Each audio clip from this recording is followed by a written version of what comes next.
Here it is!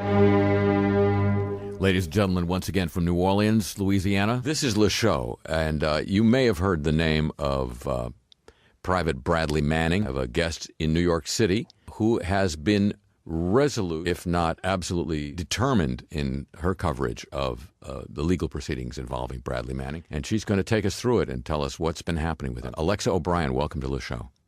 Thank you for having me.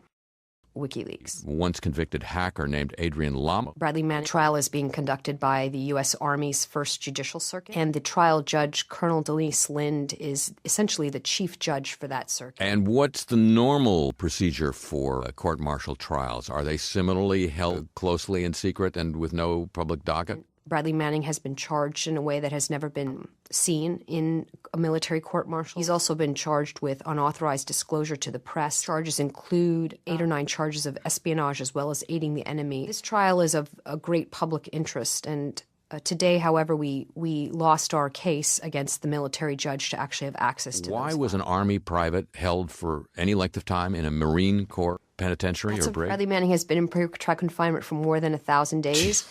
By the time of his trial, he'll have been in pretrial confinement for 1,101 days. And in fact, he has been in pretrial confinement longer than any other accused awaiting court-martial in U.S. military history. The sort of initial targetings of Alawaki, an American citizen who was killed without judicial process by the executive branch. Mm-hmm. This is not how we do things in the United States of America, at least not in theory. The entire interagency process has been zeroed in on this young soldier and the WikiLeaks organization, and probably one of the largest criminal investigations in U.S. history. And yet the press hasn't been covering it. Is there any evidence that Bradley Manning has ever been in communication with any representative or associate of Al-Qaeda or the Taliban? Absolutely not.